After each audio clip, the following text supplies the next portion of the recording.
Bonsoir et merci d'être avec nous. On va écouter tout d'abord un extrait de ce podcast intitulé Modernité africaine et on en discute tout de suite après. Quel est le modèle économique de l'État africain contemporain ? Que se passe-t-il vraiment entre les agriculteurs et les éleveurs ? Qu'appelle-t-on au juste les études africaines ? Quelles sont les formes de la démocratie sociale sur le continent ? Pourquoi les villes africaines continuent-elles à grandir autant ? La sorcellerie a-t-elle jamais fini ? Je suis Mariam Tamoussanang et je vous invite à me suivre dans Modernité africaine, un podcast de l'École normale supérieure qui interroge notre présent et nos humanités en partage depuis la perspective des mondes africains. Voilà pour cet extrait de Modernité africaine, un podcast réalisé par Mariam Tamoussanang, notre invité ce soir. Tout d'abord, parlez-nous de la genèse de ce podcast Modernité africaine.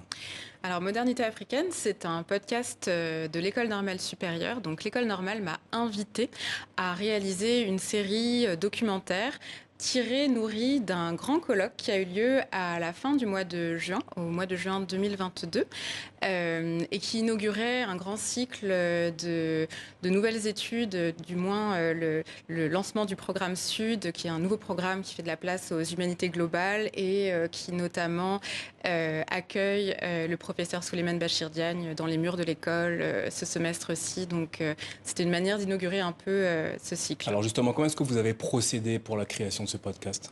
Alors tout d'abord, moi j'ai assisté au colloque Modernité africaine, donc qui réunissait des chercheurs en sciences sociales de plusieurs disciplines, des anthropologues, des sociologues, des chercheurs en sciences politiques, des économistes.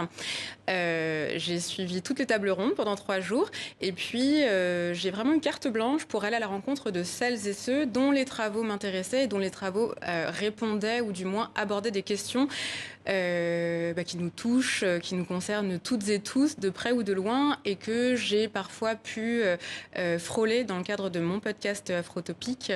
Et ça a été finalement ça qui a guidé mes choix éditoriaux. Le premier épisode de cette série est consacré à l'Afrique, des études africaines. Vous dites qu'il s'agit d'un lieu et d'un espace de production de savoir sur notre monde contemporain. Qu'est-ce qu'on appelle les études africaines ? Alors, les études africaines, question piégeuse parce qu'il n'y a pas de consensus en fait sur ce qu'on nomme les études africaines, mais il y a plusieurs manières de construire cette catégorie. À la fois, elle peut regrouper les études qui sont produites sur le continent africain, tout comme elle peut intégrer les travaux de chercheurs et de chercheuses, pas nécessairement africains, qui sont construits à partir d'une perspective africaine, donc qui peut impliquer aussi les études transatlantiques, diasporiques, disons des mondes noirs. Et puis, c'est aussi une catégorie de pensée, du moins une catégorie qui peut intégrer les études, également les études coloniales, qui ont été produites dans un contexte colonial, notamment des travaux d'anthropologues. Mais ce que je préfère donc comme définition, c'est celle qu'en donne Johanna Simian-Germanos dans le podcast, le premier épisode intitulé « Quelle est l'Afrique des études africaines ?» Elle le présente, en fait, elle décrit les études africaines comme un lieu. Et finalement, un lieu de pluralité de savoir et finalement de transdisciplinarité dans lequel se rencontrent pratiquement toutes les disciplines des sciences sociales et des sciences humaines. Dans ce podcast Modernité africaine, il est également question du modèle économique de l'État africain contemporain. Pourquoi avez-vous souhaité mettre la focale sur ce thème ? Alors, la question du modèle économique, au fond, elle répond à celle de savoir pourquoi est-ce que certains États nous paraissent incapables de répondre aux défis sociaux, de répondre à la demande d'emploi, de santé, d'éducation, des populations. Au fond, d'où vient le fait qu'ils n'aient pas les moyens d'assumer finalement leur fonction d'État social. Et il se trouve que des économistes, notamment 2 chercheurs, Sandrine Mesplé-Somps et Denis Cognot, ont travaillé sur cette question de manière indirecte parce que eux se sont d'abord concentrés sur l'étude des comptes publics des États coloniaux puis nouvellement indépendants. Ils ont étudié des longues séries pour comprendre au fond à qui avait bénéficié exactement la colonisation, qui est une question très politique, mais qui était abordée par des chercheurs français de l'IRD, et la réponse est plus qu'étonnante. Dans l'épisode consacré au prix de la démocratie économique, vous revenez sur avec le sociologue et politiste Choukri Med sur le rapport qu'entretiennent certains Africains avec la démocratie. Pour quel type de démocratie les populations africaines se mobilisent-elles aujourd'hui ? Alors c'est une grande question également, mais effectivement Choukri Med, donc qui est sociologue tunisien, nous aide à y donner, en tout cas, il a apporté des réponses. Lui, il a étudié beaucoup les mouvements sociaux en fait de ce qu'on a appelé le printemps arabe en Tunisie. En particulier. Et au fond, ce qu'il a pu constater, c'est que la demande de démocratie, c'était une demande de démocratie avant tout sociale, en fait. Une démocratie de l'égalité, de la possibilité pour toutes et tous les enfants de la nation tunisienne, d'avoir accès à de l'éducation, à la santé, à un emploi décent. Et ce qui était, je le rappelle, un peu le point de départ de la série d'événements qu'on a appelés les printemps arabes dans cette région du monde. Mais c'est oui, c'est très magnifique de voir que la démocratie, c'est directement en fait une démocratie qui est qualifiée, c'est pas une démocratie élective, c'est avant tout une démocratie sociale, et donc ça pose très rapidement les questions de savoir comment est-ce qu'on fabrique l'État social dans des contextes où une grande majorité de la population n'est pas salariée. Donc, traditionnellement, en tout cas dans les contextes qu'on connaît européens, comme ici en France, l'État social, en fait, il repose sur 3 piliers. Le droit du travail, le service public et la protection sociale, la sécurité sociale.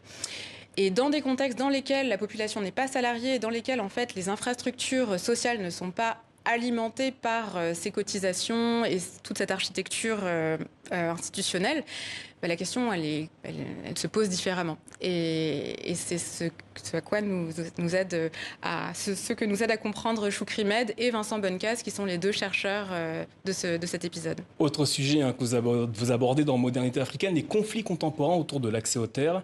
Dans ce dialogue, vous nous expliquez qu'il s'agit d'un mythe. Pour quelle raison ?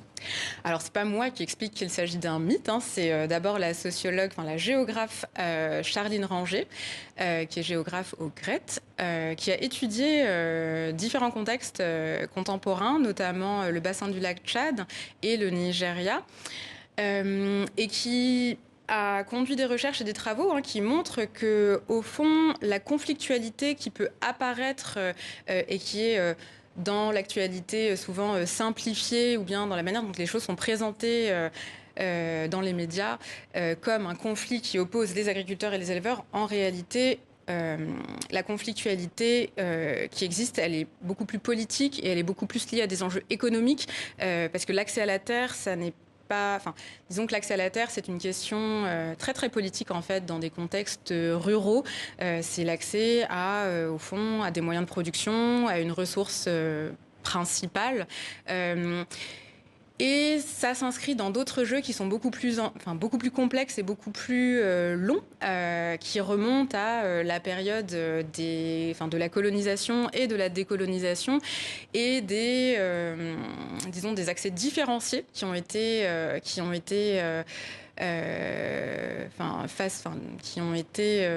entre guillemets légués d'une façon aux sociétés africaines après la décolonisation. Oui, voilà, on pourrait le résumer. Si on résume, c'est bon. Votre podcast Modernité africaine est un voyage sonore, une invitation au dialogue et au décentrement, c'est ce que vous dites. Comment est-ce que vous définiriez le mot décentrement ? Alors, le décentrement, moi, je le définirais, en tout cas, la manière dont je le définis et la manière dont je le définis dans le cadre de cette invitation à comprendre le monde, c'est tout simplement essayer de le penser depuis d'autres ancrages, en se situant dans d'autres sociétés qui se sont structurées différemment pour des raisons sociales, historiques, économiques, politiques. Et c'est extrêmement riche, extrêmement fécond de penser les grandes questions auxquelles nous sommes tous confrontés depuis d'autres espaces que la modernité occidentale. Marie-Yemta Moussanang, merci d'être venue nous présenter et nous parler de votre podcast intitulé Modernité africaine. Il est disponible sur toutes les plateformes d'écoute. Merci à vous. Merci. Ainsi va l'actualité sur le continent. Merci